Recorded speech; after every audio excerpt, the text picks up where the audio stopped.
ابو بکر رضی اللہ عنہ نے خالد بن ولید رضی اللہ عنہ کو حکم بھیجا کہ اپنا لشکر لے کر فوراً عراق روانہ ہو جائیں اور مسنہ کے ساتھ مل کر ایران کے ظالم مجوسیوں کے خلاف جہاد کریں۔ سیدنا خالد بن ولید اس وقت باغیوں کو شکست دے کر یمامہ میں مقیم تھے۔ ابو بکر کا حکم ملتے ہی خالد بن ولید 2000 مجاہدین کے ساتھ عراق کی طرف روانہ ہو گئے۔ راستے میں اور مجاہدین بھی ان کے لشکر میں شامل ہونے لگے۔ اس طرح ان کے لشکر کی تعداد 10,000 تک پہنچ گئی۔ عراق کی سرحد پر پہنچے تو سیدنا مسنہ بھی 8,000 مجاہدین کے ساتھ ان سے آ ملے۔ اب اسلامی لشکر طوفان کی طرح عراق میں داخل ہوا۔ ایرانیوں نے جگہ جگہ مسلمانوں کا مقابلہ کیا، لیکن مسلمان انہیں شکست پر شکست دیتے آگے بڑھتے چلے گئے، یہاں تک کہ ہیرا کا مشہور شہر فتح ہو گیا۔ اس کے بعد کچھ اور شہر فتح کر کے سیدنا خالد آگے بڑھنے کا ارادہ کر رہے تھے کہ ابو بکر نے خالد بن ولید کو اپنی نصف فوج کے ساتھ عراق سے شام پہنچنے کا حکم دیا۔ وہاں مسلمانوں کو رومیوں کے ایک بڑے لشکر کا سامنا تھا۔ سیدنا خالد کے شام جانے کے بعد ایرانیوں نے آپس میں تمام جھگڑے ختم کر دیے اور سب نے مل کر شہر براز کو اپنا بادشاہ چن لیا۔ شہر براز ایک بڑا لشکر مسنہ رضی اللہ عنہ کے لشکر کے مقابلے میں لے آیا۔ اس لشکر کو بھی سیدنا مسنہ نے شکست دی۔ اس کے بعد 3 بادشاہ باری باری ایران کے تخت پر بیٹھے، لیکن ان میں سے کوئی بھی حکومت نہ چلا سکا۔ آخر ایرانیوں نے ایک شہزادی پوران دخت کو شاہی تخت پر بٹھا کر اپنی ملکہ بنا لیا۔ پوران دخت نے ایران کے ایک مشہور پہلوان رستم کو اپنا وزیر اعظم اور سپہ سالار بنایا۔ رستم نے مسلمانوں کو عراق سے نکالنے کے لیے زبردست جنگی تیاریاں کی اور ایرانیوں میں ایک نیا جوش بھر دیا۔ سیدنا مسنہ نے جب یہ دیکھا کہ ایرانیوں کے مقابلے میں ان کی فوج بہت تھوڑی ہے اور سامان بھی حد درجے کم ہے، تو وہ مدد کے لیے چند مجاہدین کے ساتھ مدینے کی طرف روانہ ہو گئے۔ جس دن یہ مدینے پہنچے اس وقت ابو بکر رضی اللہ عنہ شدید بیمار تھے اور سیدنا عمر رضی اللہ عنہ کے بارے میں وصیت فرما چکے تھے کہ ان کے بعد وہ خلیفہ ہوں گے۔ انہوں نے مسنہ رضی اللہ عنہ کے آنے کی خبر سن کر اپنے پاس بلایا، عراق کے تمام حالات سنے، پھر سیدنا عمر کو بلایا، انہیں ان الفاظ میں وصیت کی: اے عمر، میرا دم دن کو نکلے تو رات کو اور رات کو نکلے تو صبح ہونے سے پہلے مسلمانوں کو مسنہ کی مدد کے لیے تیار کرنا۔ پھر اپنے کفن وغیرہ کے بارے میں کچھ وصیت کی اور آخر 22 جمادی الاخر 13 ہجری کو وفات پا گئے۔ انا للہ و انا الیہ راجعون۔ حضرت ابو بکر صدیق رضی اللہ عنہ کے بعد سیدنا عمر رضی اللہ عنہ نے سب سے پہلا کام یہ کیا کہ مسلمانوں کو جمع کیا، انہیں عراق کے حالات بتائے۔ مسلمان جہاد کے لیے تیار ہو گئے تو آپ نے مسنہ کو واپس بھیج دیا اور انہیں ہدایت کی کہ وہ اپنا لشکر ہیرا سے پیچھے ہٹا کر عرب کی سرحد کے قریب لے آئیں اور امدادی لشکر کے پہنچنے کا انتظار کریں۔ پھر آپ نے عراق کے لیے ایک لشکر تیار فرمایا۔ ابو عبیدہ کو اس لشکر کا سپہ سالار بنا کر عراق جانے کا حکم دیا۔ ابو عبیدہ صحابی نہیں تھے، لیکن بہت دلیر اور نڈر تھے۔ یہ مدینے سے کوچ کر کے بہت جلد مسنہ سے جا ملے۔ ادھر ایران کے وزیر اعظم رستم نے 2 بڑے لشکر مسلمانوں کے مقابلے کے لیے روانہ کیے۔ ابو عبیدہ نے ان دونوں کو نمارق اور کسکر کی لڑائیوں میں شکست دی۔ پھر آگے بڑھ کر باکیشیا کے مقام پر ایک ایرانی جرنیل جالینوس کو شکست دی اور شہر پر قبضہ کر لیا۔ رستم کو ان شکستوں کی خبر ملی تو اس نے ایک تجربہ کار جرنیل بہمن کو ایک لشکر جرار اور 20 جنگی ہاتھیوں کے ساتھ روانہ کیا۔ اس لڑائی میں ہاتھیوں نے تباہی مچا دی۔ ابو عبیدہ، ان کے ایک بھائی اور بہت سے دوسرے مسلمان ہاتھیوں کا مقابلہ کرتے ہوئے شہید ہو گئے۔ ایسے میں دریا کا پل ٹوٹ گیا اور بہت سے مسلمان دریا میں ڈوب گئے۔ مسنہ نے اس مشکل وقت میں بہت دلیری دکھائی اور اپنی باقی ماندہ فوج نرغے سے نکال لائے۔ اس لڑائی میں 9000 فوج میں سے 6000 شہید ہو گئے۔ یہ لڑائی جسر یعنی پل کی لڑائی کے نام سے مشہور ہے۔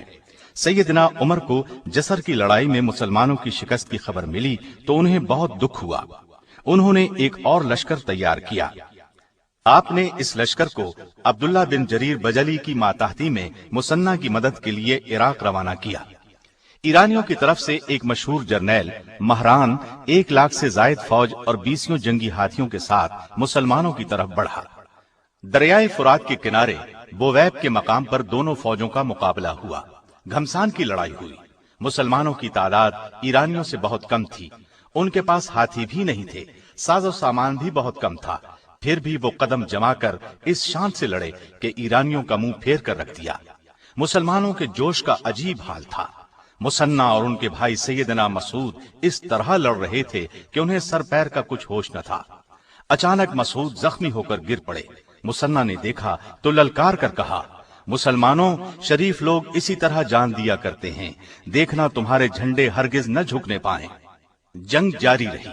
اب تک ایرانیوں کے بڑے بڑے سردار مارے جا چکے تھے، تاہم ان کا سپہ سالار قدم جما کر لڑ رہا تھا۔ قبیلہ تغلب کے ایک مجاہد نے اسے تاڑ لیا، تلوار سونت کر اس پر ٹوٹ پڑا۔ مہران کو مہلک زخم آیا، گھوڑے سے گرا اور وہ مجاہد اچک کر اس کے گھوڑے پر سوار ہو گیا اور بلند آواز سے نعرہ لگایا، میں تغلب کی اولاد ہوں، میں نے ایرانی سپہ سالار کو قتل کر دیا ہے۔ ایرانی فوج کے چھکے چھوٹ گئے، سپہ سالار کے مرتے ہی فوج بددل ہو گئی۔ قریباً 1 لاکھ ایرانی مارے گئے، ہزاروں دریا میں گر کر ہلاک ہو گئے۔ بویب کے میدان میں سال ہا سال ایرانیوں کی ہڈیوں کے ڈھیر پڑے رہے، ان کو دیکھ کر عبرت ہوتی تھی۔ بویب کی لڑائی جسر کی لڑائی کا بھرپور جواب تھی۔ اس قدر بڑی تعداد میں مارے جانے والے ایرانیوں کے مقابلے میں شہید ہونے والے مسلمانوں کی تعداد صرف 100 تھی۔ بویب کی فتح کے بعد مسلمان عراق عرب میں چاروں طرف پھیل گئے۔ مسنہ رضی اللہ عنہ کا خیال تھا کہ بویب کی شکست کے بعد ایرانیوں کی ہمت جواب دے گئی ہے، لیکن ہوا اس کے الٹ۔ اس شکست نے ان میں آگ سی لگا دی۔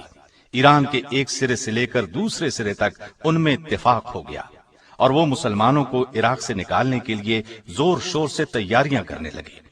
ایرانی امیروں اور وزیروں نے ملکہ پوران دخت کو تخت سے اتار دیا اور ایک ایرانی شہزادے یزدگرد کو تخت پر بٹھا دیا۔ اس کے بادشاہ بنتے ہی ایرانیوں میں گویا نئی جان پڑ گئی۔ وہ سب مسلمانوں کے خلاف اٹھ کھڑے ہوئے۔ جن علاقوں پر مسلمانوں نے قبضہ کر لیا تھا وہاں بھی بغاوت کے شعلے بھڑک اٹھے۔ مسلمان چاروں طرف سے خطرات میں گھر گئے۔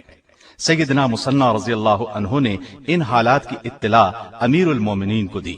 انہوں نے حکم بھیجا اپنی فوج کو سمیٹ کر عرب کی سرحد کی طرف ہٹ آئیں۔ انہوں نے اس حکم کی تعمیل کی، تمام فوجی دستوں کو جمع کر کے عرب کی سرحد کے قریب ذوقار کے مقام پر ڈیرے ڈال دیے اور سیدنا عمر کے نئے حکم کا انتظار کرنے لگے۔ ادھر امیر المومنین سیدنا عمر نے سارے عرب میں منادی کرا دی کہ لوگ ایرانیوں کے خلاف جہاد کے لیے تیار ہو جائیں اور مدینے پہنچے۔ اس اعلان کے ساتھ ہی ہر طرف سے مجاہدین آنے لگے۔ اس طرح 1000 کا لشکر تیار ہو گیا۔ سیدنا سعد بن ابی وقاص رضی اللہ عنہ ان دنوں نجد میں قبیلہ حوازن کے عامل تھے۔ آپ نے وہاں سے 3000 مجاہد بھیجے۔ امیر المومنین مسلمانوں میں اتنا جوش دیکھ کر بہت خوش ہوئے۔ تمام مجاہدین کو لے کر مدینے سے باہر سرار کے چشمے پر پہنچے۔ مجاہدین کو وہیں قیام کرنے کی ہدایت کی، خود بھی ان کے ساتھ ٹھہرے۔ سارے لشکر کی صف بندی کی، پھر فرمایا، میرا ارادہ ہے کہ اس لشکر کے ساتھ میں خود جاؤں۔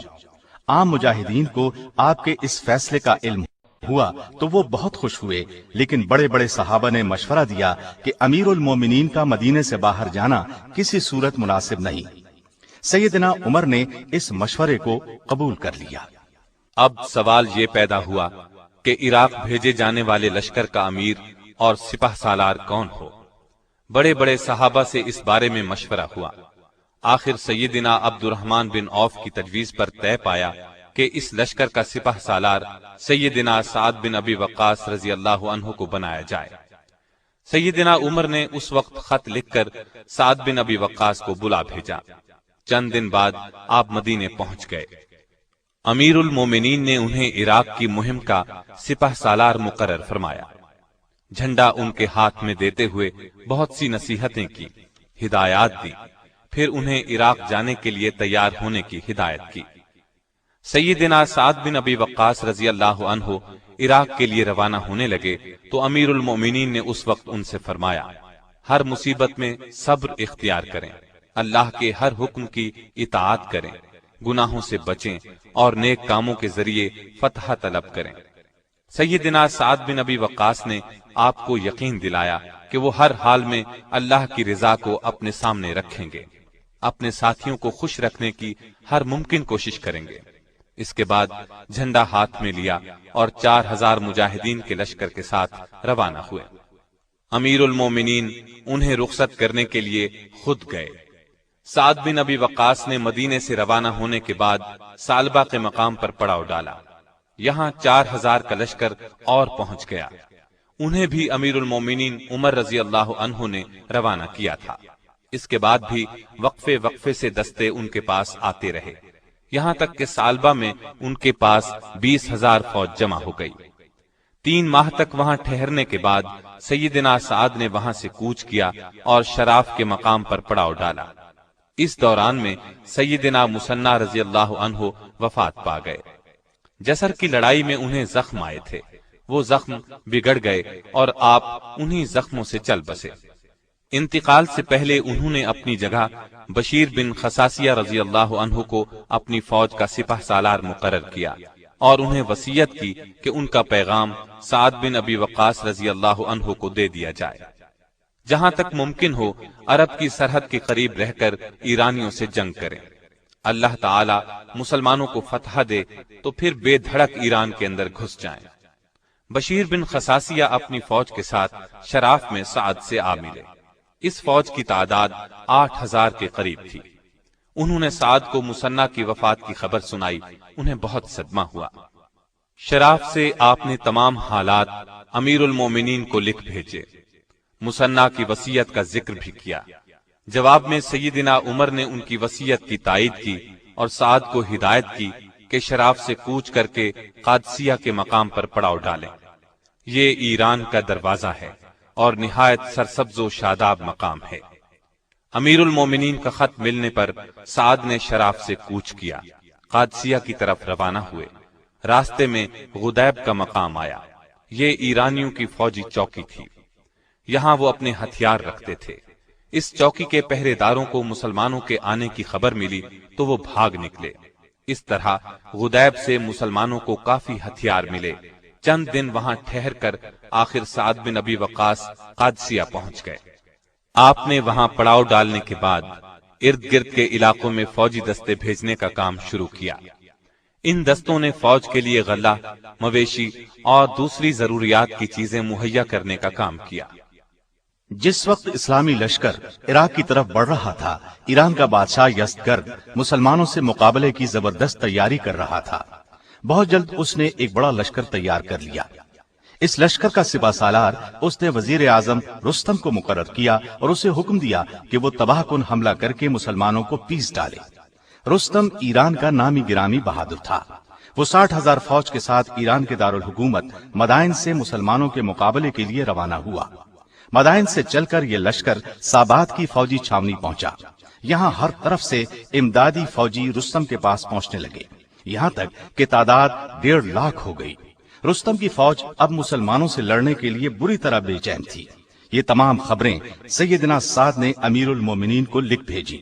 ادھر سے جواب ملا، ایرانی فوجوں کی کثرت اور ساز و سامان سے گھبرانے کی ضرورت نہیں، اللہ پر پورا بھروسہ رکھیں، اسی سے مدد مانگیں۔ جنگ سے پہلے ایران کے بادشاہ کے پاس چند دانا اور بہادر لوگوں کو سفیر بنا کر بھیجیں، وہ اسے اسلام کی دعوت دیں۔ انشاءاللہ اس دعوت سے ایرانیوں کے ارادوں میں سستی پیدا ہوگی، اور اگر ان کا بادشاہ اسلام کی دعوت قبول کرنے سے انکار کر دے تو ان کا عذاب بھی اسی کے سر ہوگا۔ امیر المومنین کا حکم ملتے ہی سیدنا سعد نے اپنی فوج سے 14 آدمی منتخب کیے۔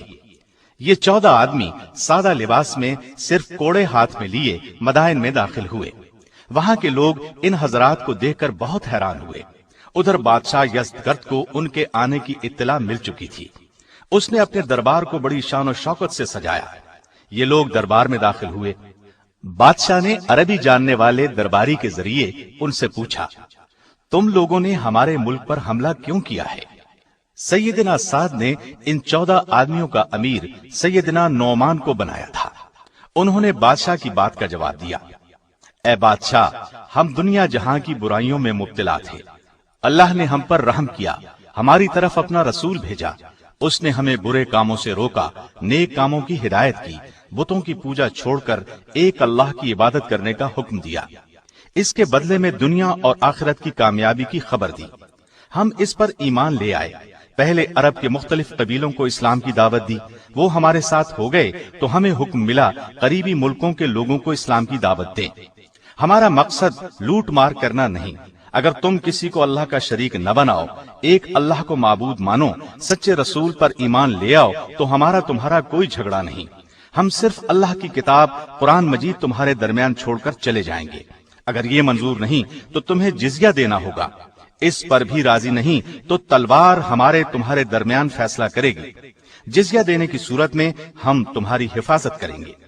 یزدگرد کو یہ جواب سن کر بہت غصہ آیا، اس نے گرجدار آواز میں کہا، تم سانپ اور چھپلیاں کھانے والے بھوکے ننگے لوگ ہمارے ملک کو لوٹنا چاہتے ہو، اب وقت آ گیا ہے کہ تمہیں سزا دی جائے اور دھکے دے کر اس ملک سے نکال دیا جائے۔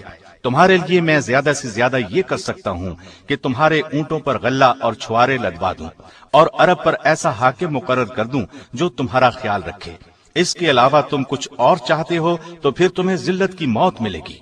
ان 14 سفیروں میں قیس بن زرارہ بھی شامل تھے۔ چند قدم آگے بڑھے اور بادشاہ سے بولے، اے بادشاہ، ہم عرب کے شریف لوگ ہیں، تمہاری نفرت بھری باتیں اس قابل نہیں کہ تمہیں جواب دیا جائے، ہم تو اسلام کا نور تمہارے سینوں میں اتارنا چاہتے ہیں، اسلام قبول کر لو تو بہتر، ورنہ جزیہ یا تلوار، ایک چیز تو تمہیں قبول کرنی ہوگی۔ اس پر یزدگرد کے غصے کی انتہا نہ رہی، اس نے چلا کر کہا، اگر ایلچیوں کا قتل جائز ہوتا تو آج تم میں سے کوئی زندہ بچ کر نہ جاتا، اے دوسروں کے ملکوں کو لوٹنے والوں، تمہیں یہ خاک ملے گی۔ یہ کہہ کر اس نے بہت سی خاک دھول منگوا کر مسلمانوں کے آگے پھینک دی۔ ایک مجاہد نے یہ خاک اپنی چادر میں ڈال لی، پھر سارے سفیر اپنے لشکر میں لوٹ آئے اور سیدنا سعد کے پاس پہنچ کر ان الفاظ میں انہیں مبارکباد دی، اے امیر مبارک ہو، دشمن نے خود اپنی زمین ہمیں دے دی ہے، انشاءاللہ اب ہم ضرور اس کے ملک پر قبضہ کر لیں گے۔ ایرانی سفیروں کے واپس جانے کے بعد یزدگرد نے رستم کو حکم دیا کہ سابات سے چل کر قادسیہ پہنچو اور مسلمانوں کو پیس ڈالو۔ حکم ملنے پر رستم روانہ ہوا، اس کے ہر سپاہی نے زرہ پہنی ہوئی تھی، ہر طرح کے ہتھیاروں سے لیس تھے، گھڑ سوار دستے میں چوٹی کے سوار شامل تھے، جنگی ہاتھیوں کے قدموں کی دھمک سے زمین ہل رہی تھی، فوج کے خیمے چمکدار ریشمی کپڑے کے تھے، رستم سونے کے تخت پر بیٹھا تھا۔ یہ لشکر جرار قادسیہ میں عتیق کے مقام پر آ کر رکا۔ رستم نے حالات کا جائزہ لیا اور سیدنا سعد کو پیغام بھیجا، اپنا کوئی بھروسے والا آدمی میرے پاس بھیجو تاکہ صلح کی گفتگو کی جا سکے۔ آپ نے اس کی خواہش پر 3 یا 4 بار اپنے ایلچی رستم کے پاس بھیجے، لیکن کوئی بات نہ بن سکی۔ آخری بار مغیرہ بن شعبہ رضی اللہ عنہ بات کرنے کے لیے گئے، ان کا شمار عرب کے نہایت دانا اور بہادر لوگوں میں ہوتا تھا۔ وہ بہت لاپرواہی سے رستم کے دربار میں داخل ہوئے اور اس کے تخت پر اس کے زانو سے زانو ملا کر بیٹھ گئے۔ یہ دیکھ کر دربار میں ہلچل مچ گئی، شاہی ملازمین نے آگے بڑھ کر انہیں تخت سے اتار دیا۔ اس پر سیدنا مغیرہ نے کہا، میں نے سنا تھا کہ ایران کے لوگ بہت تمیز والے ہیں، لیکن مجھے معلوم نہیں تھا کہ وہ ایک شخص کو خدا بنا کر تخت پر بٹھا دیتے ہیں اور اسے پوجنے لگتے ہیں۔ اللہ کا شکر ہے ہم عربوں میں یہ رواج نہیں ہے۔ تم نے خود یہاں مہمان بنا کر بلایا ہے، اس لیے میرے ساتھ تمہارا یہ سلوک مناسب نہیں تھا۔ رستم یہ سن کر شرمندہ ہوا اور کہا، یہ میرے خادموں کی غلطی تھی، لیکن یہ تو بتاؤ کہ تم اپنی اس پرانی تلوار اور چھوٹے چھوٹے تیروں سے ہمارا مقابلہ کیسے کرو گے؟ اس پر مغیرہ نے کہا، بے شک میری تلوار پرانی ہے، لیکن اس کی دھار بہت تیز ہے، باقی رہے تیر تو سمجھ لو آگ کا شعلہ چھوٹا سا بھی ہو آگ ہی ہے، آگ کا کام جلانا ہے۔ اس پر رستم نے کہا، تمہاری بہتری اسی میں ہے کہ یہاں سے چلے جاؤ، ہم تمہارا پیچھا نہیں کریں گے۔ اس کے جواب میں مغیرہ نے تلوار کے قبضے پر ہاتھ رکھ کر کہا، اگر تم اللہ کا سچا دین اسلام قبول نہیں کرتے تو جزیہ دینا قبول کرو، ورنہ تلوار ہمارے اور تمہارے درمیان فیصلہ کرے گی۔ ان الفاظ کے ساتھ ہی رستم غصے میں آ گیا۔ اس نے للکار کر کہا، آفتاب کی قسم، اب ہرگز تم سے صلح نہیں ہوگی، میں کل تم سب کو ہلاک کر ڈالوں گا۔ یہ سن کر مغیرہ نے کہا، بہت اچھا، جو اللہ چاہے گا وہی ہوگا۔ اس کے بعد وہ اپنے لشکر میں آ گئے۔ سیدنا سعد کو رستم کے ارادوں سے باخبر کیا۔ آپ نے اسی وقت مجاہدین کو لڑائی کی تیاری کا حکم دے دیا۔ دوسری طرف ایرانی لشکر بھی زور شور سے تیاری کرنے لگا۔ اب سیدنا سعد کو رستم نے پیغام بھیجا کہ تم دریا پار کر کے اس طرف آؤ گے یا ہم ادھر آئیں۔ آپ رضی اللہ عنہ نے کہلا بھیجا کہ تم اس طرف آؤ۔ اس وقت دریا میں پانی کم تھا۔ رستم نے اپنی فوج کو حکم دیا کہ اس پر ایک پل بناؤ۔ فوج نے راتوں رات نہایت مضبوط پل تیار کر دیا۔ دوسرے دن رستم نے بڑی شان اور شوکت کے ساتھ دریا پار کیا، اپنی صف بندی کی، ہاتھیوں کی قطار کھڑی کی۔ ایرانی لشکر کی تعداد 2 لاکھ کے قریب تھی، جبکہ اسلامی لشکر 30,000 سے کچھ زیادہ تھا۔ مسلمانوں کے جوش کا یہ عالم تھا کہ وہ اپنی صفوں سے نکلے پڑ رہے تھے۔ ایسے میں سیدنا سعد بیمار ہو گئے۔ ان کی بیماری کچھ ایسی تھی کہ گھوڑے پر نہیں بیٹھ سکتے تھے اور نہ آسانی سے چل پھر سکتے تھے۔ اب آپ رضی اللہ عنہ خود لڑائی میں حصہ لینے کے قابل نہ رہے، تاہم لڑائی کی نگرانی کرنا بہت ضروری خیال کرتے تھے۔ اس موقع کے لیے وہاں ایک پرانا محل مل گیا۔ آپ اس کی دوسری منزل پر تکیے کے سہارے اس طرح بیٹھ گئے کہ جنگ کا میدان نظر کے سامنے تھا۔ اس وقت فوج میں نبی صلی اللہ علیہ وسلم کے ایک صحابی سیدنا خالد بن عرفطہ بہت بہادر اور دانا تھے۔ آپ نے انہیں بلایا اور فوج کی کمان ان کے سپرد کرتے ہوئے فرمایا، میں کاغذ پر لکھ کر ہدایات آپ کو بھیجتا رہوں گا۔ اب دونوں فوجیں ایک دوسرے کے سامنے کھڑی تھیں۔ اس وقت کے دستور کے مطابق ایک ایرانی جنگجو میدان میں نکلا۔ اس کا مقابلہ ایک مسلمان مجاہد نے کیا اور اسے گرفتار کر لیا۔ دوسرا ایرانی جنگجو اپنے مقابلے میں آنے والے مسلمان کا مقابلہ نہ کر سکا اور میدان سے بھاگ نکلا۔ تیسرا ایرانی بہادر اپنے مقابلے میں آنے والے مسلمان کے ہاتھوں مارا گیا۔ اب عام لڑائی شروع ہوئی۔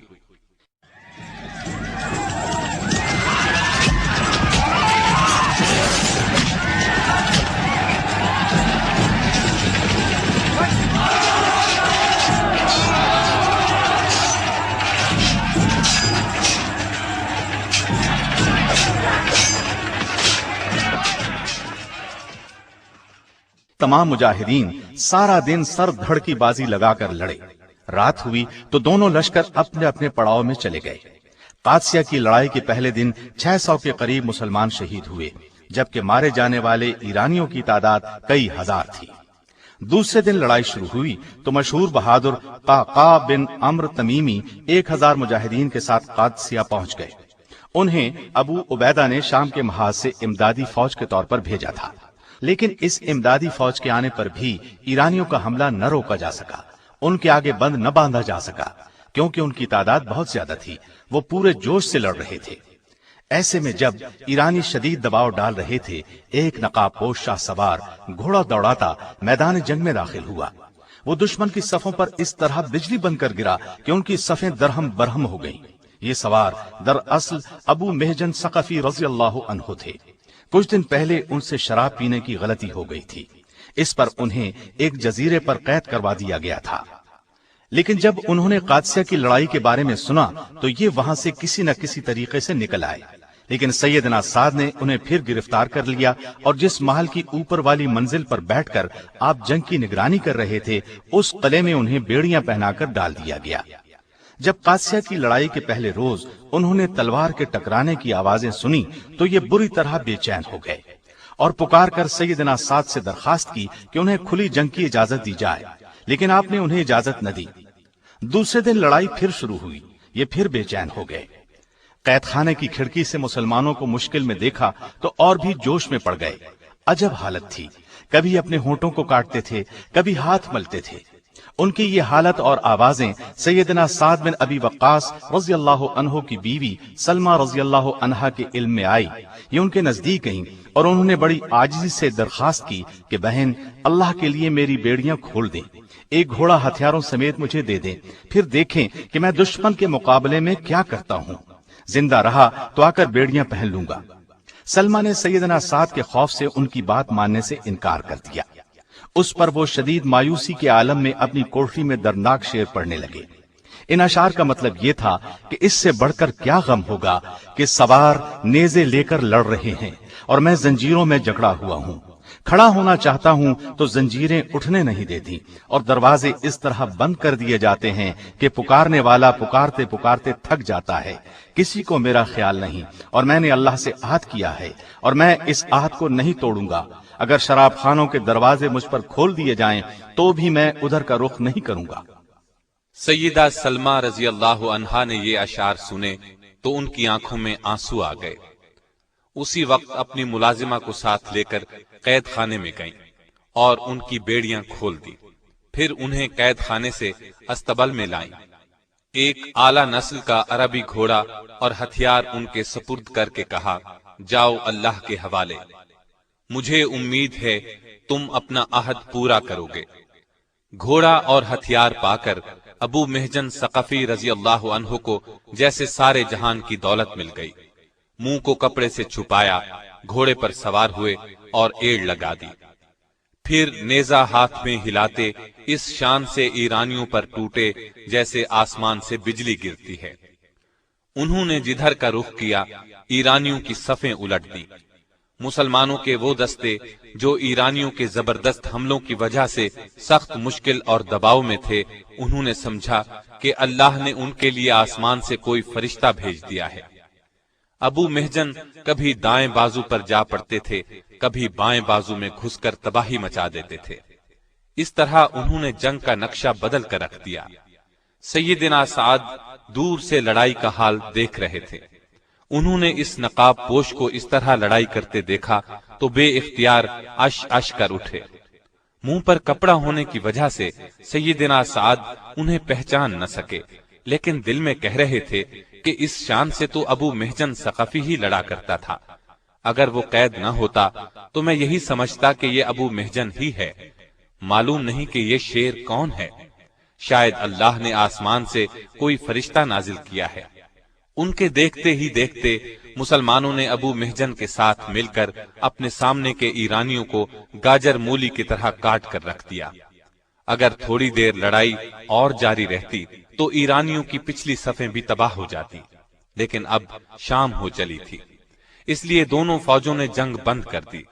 لڑائی ختم ہوتے ہی ابو محجن قید خانے میں آ گئے اور خود ہی بیڑیاں پہن لی۔ ایسے میں سیدنا سعد اوپر سے نیچے آئے تو سلمہ رضی اللہ عنہا نے پوچھا، لڑائی کی کیا خبریں ہیں؟ انہوں نے جواب میں فرمایا، ہم دشمنوں سے لڑ رہے تھے، مسلمان بہت دباؤ میں تھے، ایرانیوں کا دباؤ بڑھتا جا رہا تھا، ایسے میں اللہ تعالیٰ نے ایک شاہ سوار کو بھیج دیا، وہ اس قدر بے جگری سے لڑا، ایسی سرفروشی دکھائی کہ ایرانیوں کے منہ پھر کر رہ گئے۔ اگر میں نے ابو محجن کو قید خانے میں نہ ڈالا ہوتا تو یہی خیال کرتا کہ وہ ابو محجن ہے، کیونکہ اس شاہ سوار کے لڑنے کا طریقہ بالکل ابو محجن جیسا تھا۔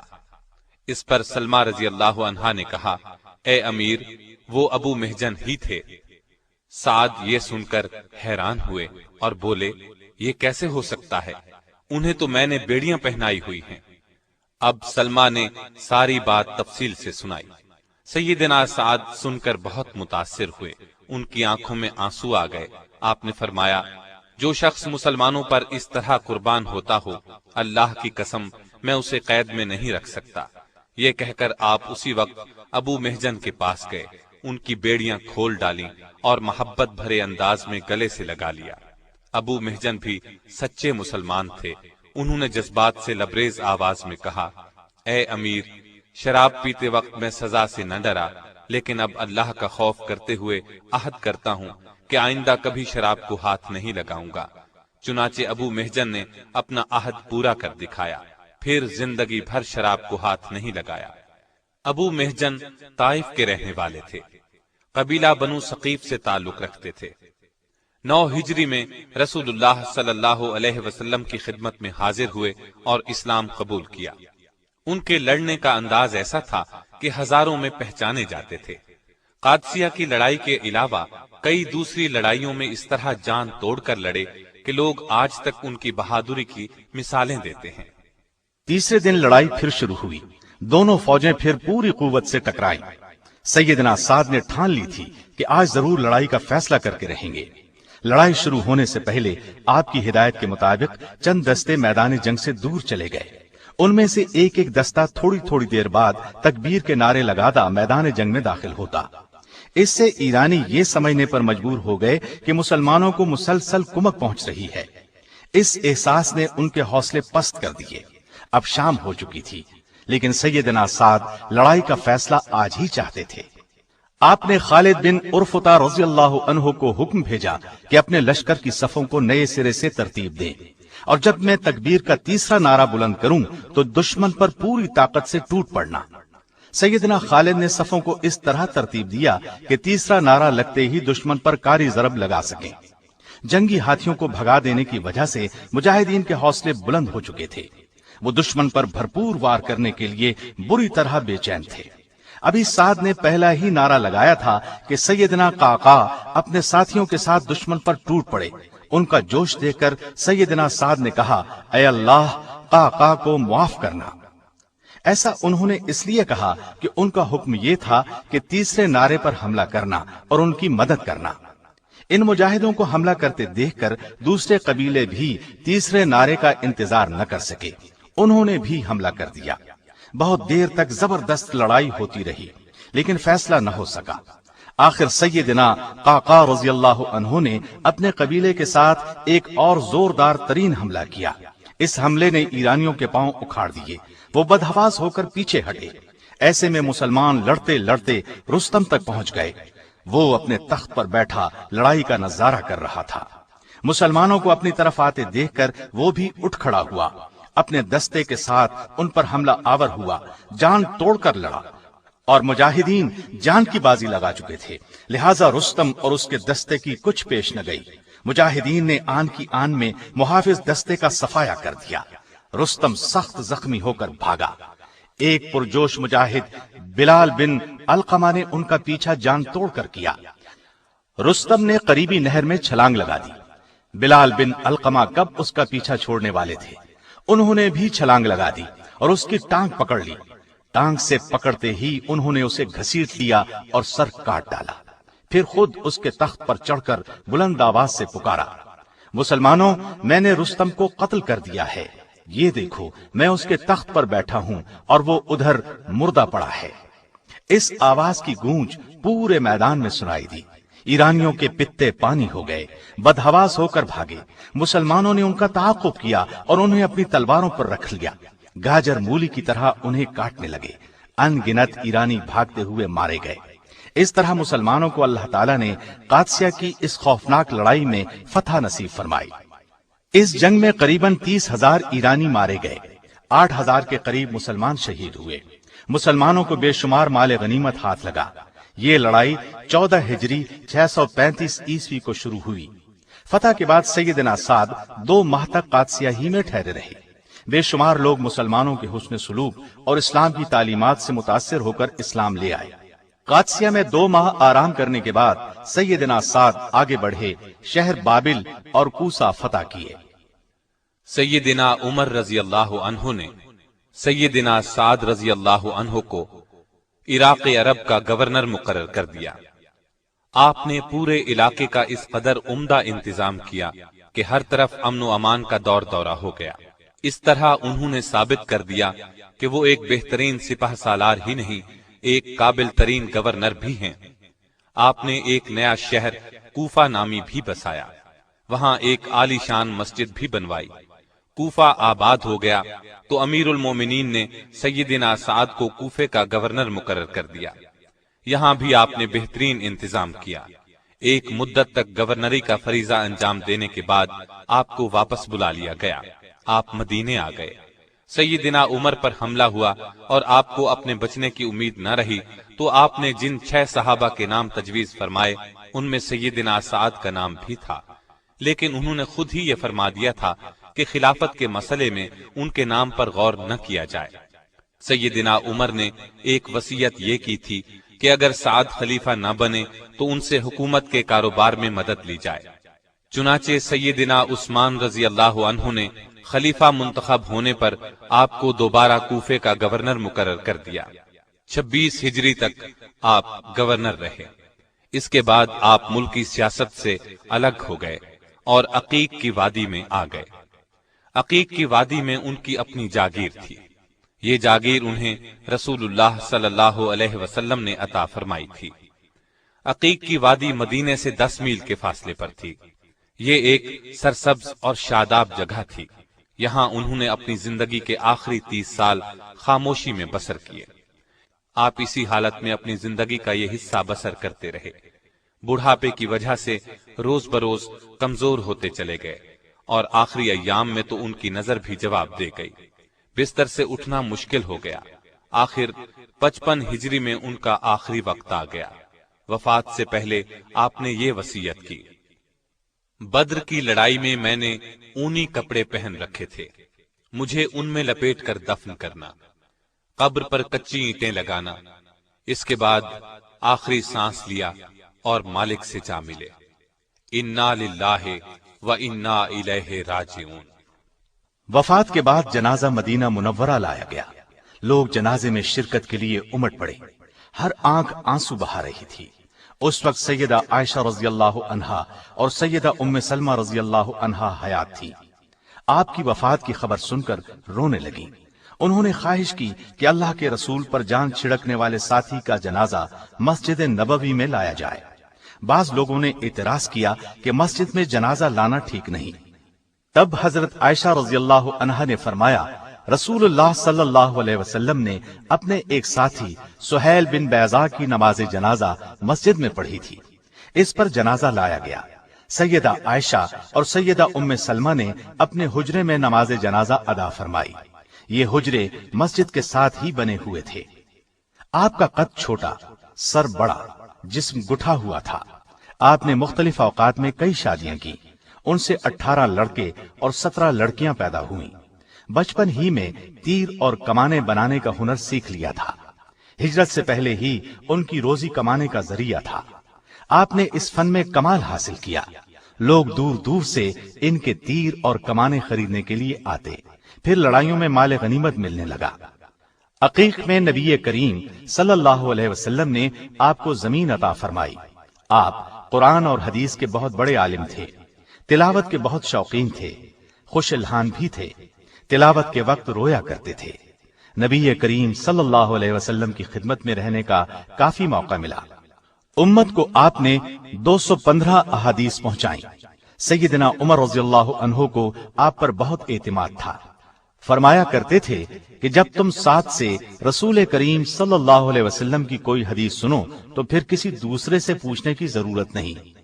لوگ ان سے دین کے مسائل پوچھا کرتے تھے، اللہ سے بہت ڈرتے تھے، اکثر رات کا زیادہ حصہ عبادت میں گزارتے، کثرت سے روزے رکھتے، نماز کے لیے کھڑے ہوتے تو جسم کانپنے لگتا اور چہرے کا رنگ تبدیل ہو جاتا۔ تہجد کی نماز کے بہت پابند تھے، اکثر یہ دعا مانگتے، الہی میرے گناہوں کو بخش دے اور مجھے اپنی مخلوق کی خدمت کرنے کی توفیق دے۔ حضرت سعد بن ابی وقاص رمضان میں تو عبادت کی حد کر دیتے۔ اگرچہ جوانی ہی میں مسلمان ہو گئے تھے، لیکن اسلام سے پہلے کے دن یاد آتے تو آنکھوں میں آنسو آ جاتے۔ کئی حج کیے، آخر عمر میں تو صرف عبادت کے ہو کر رہ گئے تھے۔ آپ کو نبی صلی اللہ علیہ وسلم سے بہت محبت تھی۔ ہر وقت نبی صلی اللہ علیہ وسلم پر جان قربان کرنے کے لیے تیار رہا کرتے۔ اس طرح آپ صلی اللہ علیہ وسلم کو بھی ان سے بہت محبت تھی۔ ننھیالی رشتے کی وجہ سے بعض اوقات رسول اللہ انہیں اپنا ماموں فرماتے۔ ایک دن سعد آپ صلی اللہ علیہ وسلم کی خدمت میں آئے تو آپ نے فرمایا، یہ میرے ماموں ہیں، چاہیے کہ ہر ایک شخص اپنے ماموں کی تعظیم کرے۔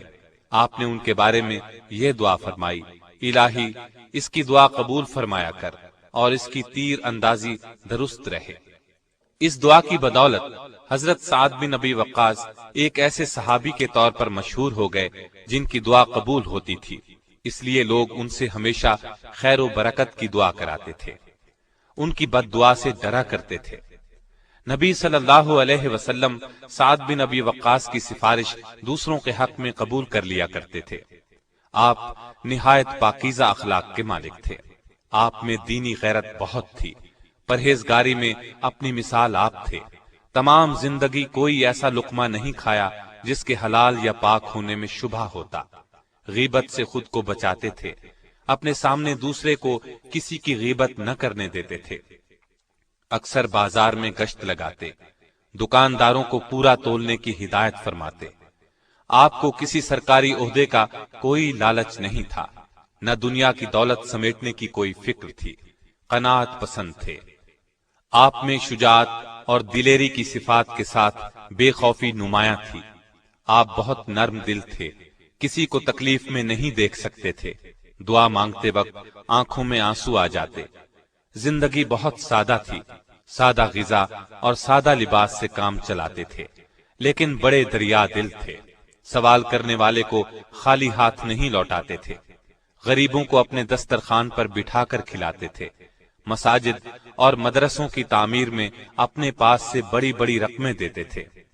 یہ عظیم جرنیل سب سے پہلے اسلام لانے والوں اور عشرہ مبشرہ میں شامل ہیں۔ دنیا میں ہی انہیں جنت کی خوشخبری زبان نبوت صلی اللہ علیہ وسلم سے ملی۔ آپ بدری صحابی بھی ہیں اور صلح حدیبیہ کے موقع پر بیعت رضوان میں بھی شریک تھے۔ اللہ تعالیٰ ان پر بے شمار رحمتیں نازل فرمائے، آمین۔